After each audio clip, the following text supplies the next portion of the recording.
Debt as a good thing? Yeah, actually, yeah. Today's video is about how debt can really help your investing strategy. When I was a student, I was buried under a mountain of debt for various different aspects of my life. And it took so long to get out of that debt cycle that I just was traumatized. And I thought, ooh, debt is a bad thing. And I couldn't have been more wrong. Debt can actually really help your investment strategy. And what convinced me was I just did the math. And it's very simple math. I'm going to show you an example and show you why debt actually magnifies your gains if you're an investor, and it can also magnify your losses. So I'm not saying debt is always good, just that debt actually can help you tremendously with your investing. And it can also magnify your losses. So let's just go through a quick example.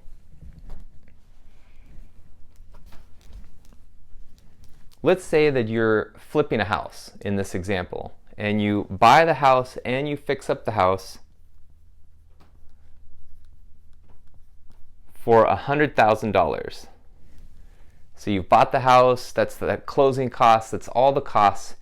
You buy the house, and let's say it's rural America where you can do this for $100K.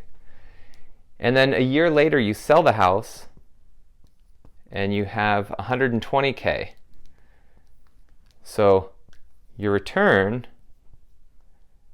is $20K or 20% on 100K.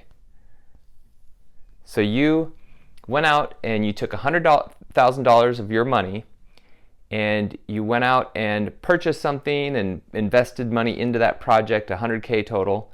And then the next year you were able to sell everything and you were able to walk away with 120K. So what happened is you took 100K and you turned it into 120K, meaning you created $20,000 of wealth for yourself. And that's also called a return of 20% on that investment. So 20% is 20K over 100K. So that example I think makes sense to a lot of us. And this is the world I was stuck in.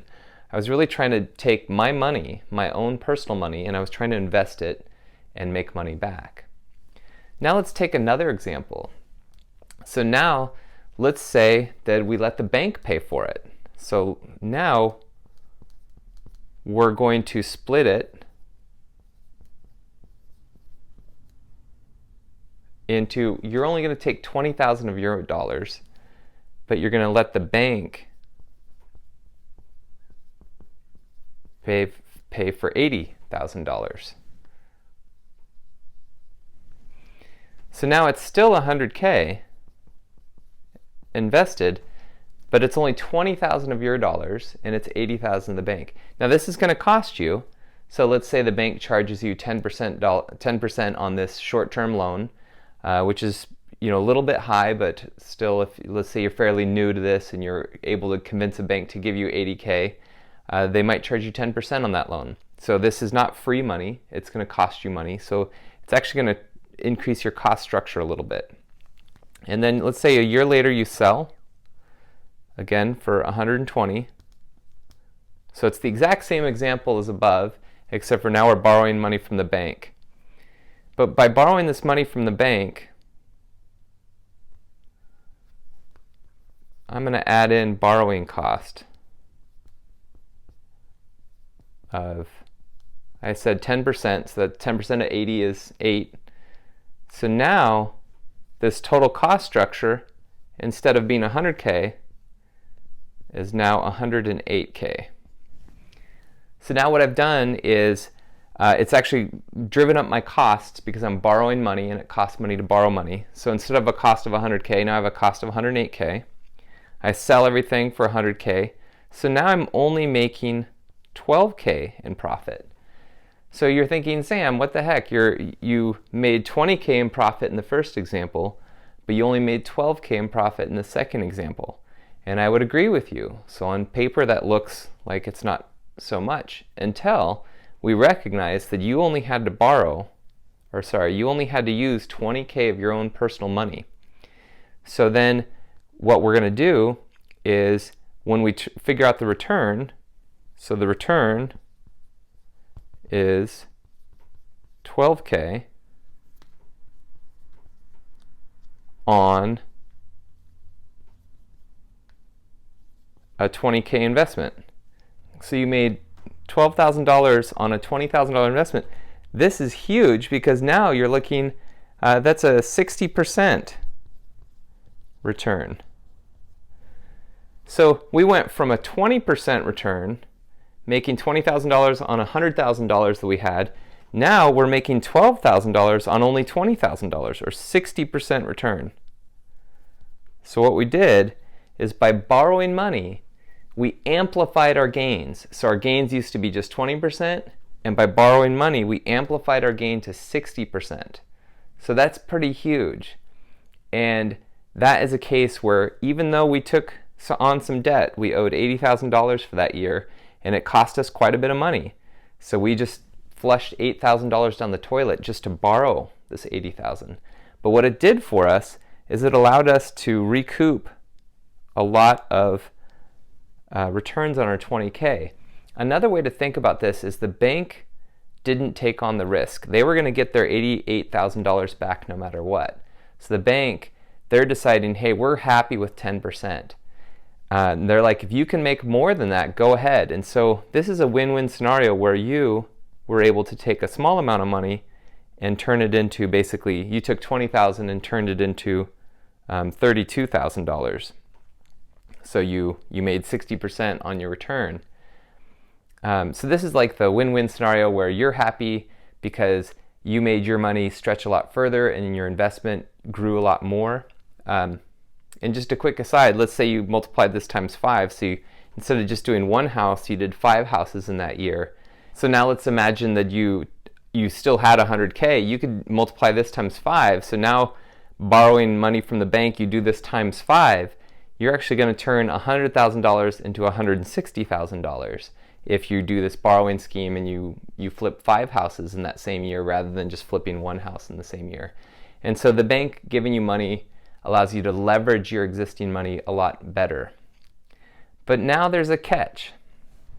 So we just saw an example how borrowing money amplified your gains. Now let's look at the opposite side, and let's imagine the example where you put all this money into it, you buy the house, but then when you go to sell, you actually sell it for $98,000. So let's say you bought it for $70,000 and you had closing costs and whatnot, so it cost you $100,000 total, but when you sold it after closing costs, you only had $98K left over. This means you had a $2,000 loss, or a 2% loss. So your rate of return was negative 2%. So that's not terrible. I mean, no one wants to lose money that they've worked so hard to earn, but you put 100K at risk, and by the following year, now you have 98K of that left over. So it's a 2% loss. But if you borrow money, what I'm about to show you is it's going to really magnify that loss. So again, let's do the same exact situation as the last example, where your cost to you is 20K. You borrow 80K from the bank. And in order to borrow that money, you pay 10% interest. So you pay $8,000 borrowing fees, or lending fees. So your total cost now is 108K. You go ahead and sell that home for 98K. So now you had a negative 10K loss. So not only did you lose more money because of the borrowing fees, so you lost 10K, but you lost 10K with only a 20K investment. So this turns into a minus 50% loss, or a 50% loss. So in the first example, you took 100K of your dollars and you turned it into 98,000. So you lost 2% of your money. In the second example, you took 20,000 of your dollars and you lost $10,000 of that. You lost half. So you lost half of your money. It's a big difference between losing 2% of your money and losing half your money. And again, like I was explaining in the last example, let's say that you flipped 5 homes. So you multiply all this times 5.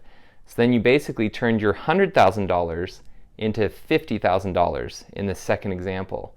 So by borrowing money, you are increasing your risk, and you are taking on, since you're taking on all the risks, see, the bank, they didn't take on extra risk. They got their $8,000, they were happy. But in the second example, you took on all the risk. So by borrowing money, you really hurt yourself. So the big takeaway here is that borrowing money helps amplify your gains, but it also amplifies your losses. So if you're fairly confident about a certain project, amplifying your gains is great news. People who flip houses, they know roughly what they're getting into. They don't make money on every single house, but maybe they flip 5 homes a year and they make money on 4 of those homes. So in that case, it's in their best interest to borrow money rather than to do what I did in my early days of investing.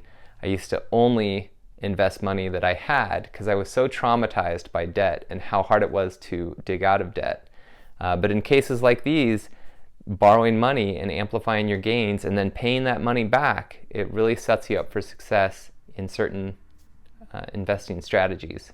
The intent of these videos is to help people with concepts that I struggled with that there's no need to struggle with. It's actually very simple math to show that debt can be a good thing. If you find these videos helpful at all, please hit the subscribe button, hit the like button. That really helps me understand which videos are helping people. And if you have any comments, that's super helpful because it helps me figure out what kind of videos I can do in the future. The goal of these videos is to help anyone who is struggling with some of the concepts I struggled with around investing. And if you have any comments, the comments would be very helpful for me to understand maybe next steps in the investing journey. And I feel like part of investing is always learning. And I look forward to learning from you if you're willing to post a comment. Thank you very much for your attention today.